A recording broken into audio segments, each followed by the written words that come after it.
KTN News, Nairobi. Persistent high production and a global oversupply have pushed down the average tea prices for factories managed by Kenya Tea Development Agency to Kenya shillings 239 in the 9 months to March 2021, a 12% drop. The high tea production in Kenya is majorly as a result of favorable weather conditions during the period, besides the rapid expansion of acreage under the tea over the years.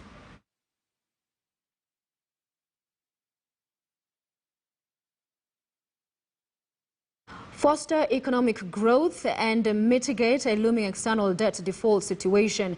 The shadow budget proposes freezing all new projects during the recovery year, while rescheduling debt repayments to free more money to finance development and recurrent expenditures. Here's more on that.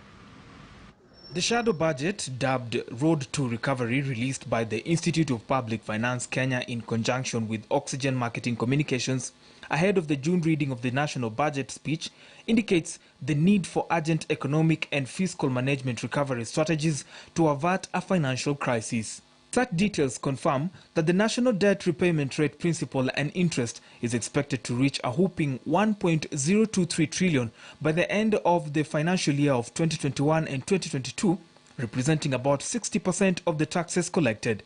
Speaking at the launch of the shadow budget, the Institute of Public Finance Kenya Chief Executive Officer Mr. James Moraguri said the country had breached all 3 public debt sustainability thresholds for overall debt and 2 out of the 4 in external debt. Such breaches, he said, places the country on a slopey path that necessitates the adoption of recovery plans and calls for the robust debt management policies spearheaded by an independent debt management directorate. Among other recommendations made were the suspension of development projects as priority is given to clearing the choking debt stock. So is this a sustainable way to go about it? There will definitely be some positives and some negatives.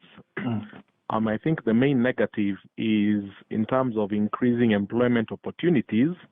We might see a slowdown in that because some of these projects would have ended up employing Kenyans who would have been preparing for those positions.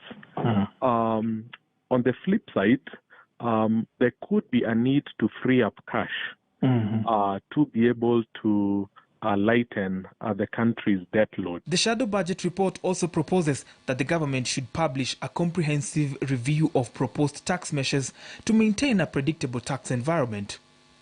The National Treasury proposes to contract the fiscal deficit by 36 billion to 930 billion shillings in 2021-2022 financial year, compared with the 966 billion shillings in 2020-2021 financial year, to be financed up to 70% from the domestic sources and the balance from the external sources.